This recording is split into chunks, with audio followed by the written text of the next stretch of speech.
IQ Z11 এর specification দেখলে প্রথমেই মনে হবে ব্যাটারি আর ডিসপ্লেকে সামনে রেখেই ফোনটা বানিয়েছে আইকিউ। 144 হার্জ এর কার্ভ ওলেড ডিসপ্লে, নতুন ডাইমেনসিটি প্রসেসর আর 7000 mAh এর বড় ব্যাটারি, কাগজ কলমে বেশ শক্তিশালী প্যাকেজ। কিন্তু একটু গভীরে গেলে দেখা যায় কিছু জায়গায় আইকিউ কিন্তু কম্প্রোমাইজ করছে। সবচেয়ে আকর্ষণীয় জায়গা অবশ্যই ডিসপ্লে। প্রায় 6.8 ইঞ্চির 1.5K কার্ভড ওলেড প্যানেল রয়েছে, সাথে 144 হার্জ এর রিফ্রেশ রেট, গেমিং, স্ক্রলিং কিংবা কন্টেন্ট ওয়াচিং সব জায়গাতে বেশ স্মুথ পারফরমেন্স পাবেন। তবে কার্ভ ডিসপ্লে প্রিমিয়াম লাগলেও অনেকের কাছে কিন্তু এটা পছন্দ না, আবার অ্যাক্সিডেন্টাল টাচ নিয়েও কিন্তু অনেকে ইস্যু ফেস করে। তাই ডিজাইন সুন্দর কিন্তু সবার জন্য প্র্যাকটিক্যাল নাও হইতে পারে। পারফরমেন্সের জন্য এই ফোনটাতে রয়েছে ডাইমেনসিটি 7500 টার্বো। মিড রেঞ্জ ক্যাটাগরিতে প্রসেসরটা বেশ ক্যাপেবল, ডেইলি ইউজ থেকে গেমিং সব দিক থেকেই ভালো পারফরমেন্স দেবে।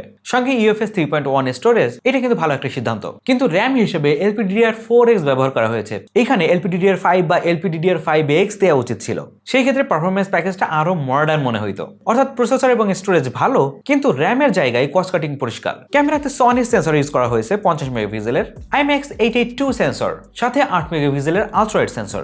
মেইন যে সেন্সরটা, এই সেন্সর কিন্তু ভালো ইমেজ দিতে পারে। আর সামনে 32 মেগাপিক্সেলের সেলফি ক্যামেরা, এখনকার সময় এসে এই ক্যামেরাটাও কিন্তু বেশ ভালো। কিন্তু ক্যামেরা সেটআপে আমি খেয়াল করলাম একটাও টেলিফটো লেন্স নেই, আর ফ্ল্যাগশিপ লেভেলের ভাইবও কিন্তু পাওয়া যাচ্ছে না। তাই সোশ্যাল মিডিয়া বা এভরিডে ইউজের জন্য এটা ভালো হলেও ক্যামেরা ইনথুজিয়াস্টদের জন্য খুব এক্সাইটিং প্যাকেজ কিন্তু হচ্ছে না। ফোনটার আসল হাইলাইট হচ্ছে 7050 mAh এর ব্যাটারি। হেভি গেমিং, ভিডিও কিংবা সারাদিনের মোবাইল ডাটা ব্যবহার করলেও ব্যাটারি ব্যাকআপ কিন্তু বেশ ভালো পাওয়ার কথা, মানে হিসাব অনুযায়ী। কিন্তু এইখানে একটা কিন্তুও রয়েছে। এত বড় ব্যাটারির সাথে 44 ওয়াটের ফাস্ট চার্জিং সাপোর্ট দিয়েছে। আইকিউ সাধারণত ফাস্ট চার্জিং এর জন্য পরিচিত, তাই অন্তত 66 অথবা 80 ওয়াট দিলে কিন্তু মানানসই হতো। তবে IP68, 69 এর ওয়াটারপ্রুফ রেটিং রয়েছে, VC কুলিং এবং দীর্ঘমেয়াদী সফটওয়্যার সাপোর্ট, এগুলো কিন্তু Z11 কে আলাদা করতেছে অন্যদের থেকে। 199 গ্রাম হচ্ছে এই ফোনটার ওজন। সো এত বড় ব্যাটারি দেওয়ার পরেও কিন্তু এই ফোনটা বেশ কম্প্যাক্ট লাগতেছে আমার কাছে। সব মিলিয়ে ব্যাটারি, ডিসপ্লে আর গেমিং ফোকাস ইউজারদের জন্য ফোনটা বেশ ইন্টারেস্টিং।